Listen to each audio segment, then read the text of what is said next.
Dans cette vidéo, il est question de Verklärte Nacht d'Arnold Schönberg. Je t'explique l'essentiel sur l'œuvre et sur le compositeur. La Nuit transfigurée d'Arnold Schönberg, Op. 4, a été composée en 1899 et jouée pour la première fois en 1902.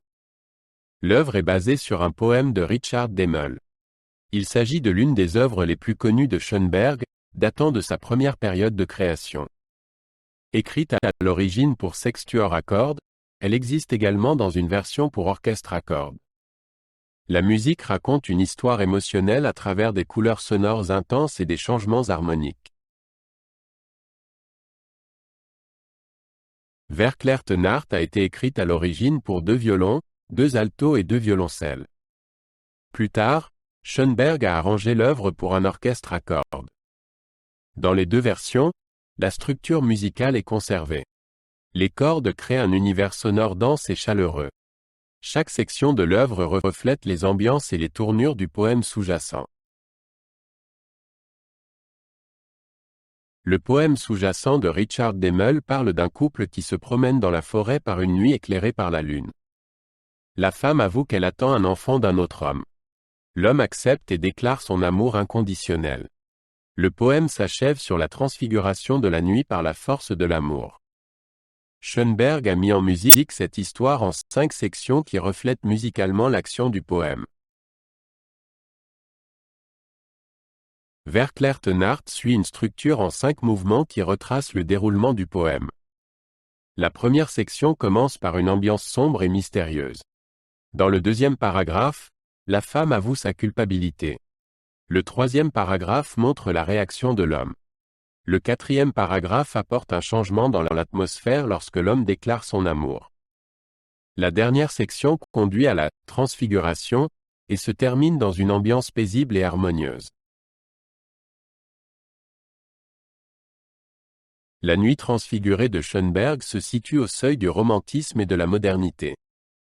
L'harmonie est riche et complexe, avec de fréquentes modulations. Schönberg utilise des accords étendus et le chromatisme pour exprimer la profondeur émotionnelle du poème. L'œuvre reste néanmoins tonale, ce qui la distingue des compositions atonales ultérieures de Schönberg. Cette harmonie confère à l'œuvre une couleur sonore unique. Dans les versions pour orchestre à cordes, Schönberg exploite toute la palette sonore des cordes. Grâce à différentes techniques de jeu, il crée une large palette de couleurs sonores. Le pizzicato, le tremolo et le sul ponticello contribuent à l'effet dramatique. Les cordes créent une atmosphère qui va de l'obscurité et de l'oppression à la lumière et à l'éclat. L'orchestration souligne le développement émotionnel de l'histoire. Verklärte Nacht s'inscrit dans la tradition de la musique à programme telle qu'elle a été développée par Franz Liszt et Richard Strauss.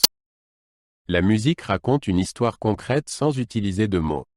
Schönberg utilise des motifs musicaux pour représenter des personnages et des ambiances. Ce programme confère à l'œuvre une forte force narrative. En même temps, elle reste une pièce indépendante avec une structure musicale claire. Lors de sa création, Verklärte Nacht a suscité des réactions mitigées. Certains critiques ont trouvé l'harmonie trop audacieuse et la structure trop peu conventionnelle. D'autres ont loué la profondeur émotionnelle et le langage sonore innovant. Aujourd'hui, l'œuvre est considérée comme un chef-d'œuvre du romantisme tardif et une transition vers la modernité. C'est l'une des œuvres les plus populaires de Schönberg et elle est régulièrement jouée. Verklärte Nacht a influencé de nombreux compositeurs du XXe siècle. Elle a montré comment la profondeur émotionnelle et l'harmonie moderne pouvaient être combinées. Schönberg lui-même a continué à développer son langage musical et s'est tourné plus tard vers la musique dodécaphonique. Néanmoins, Verklärte Nacht reste un jalon important dans son œuvre. Elle a inspiré des compositeurs comme Alban Berg et Anton Webern à explorer de nouvelles voies dans la musique.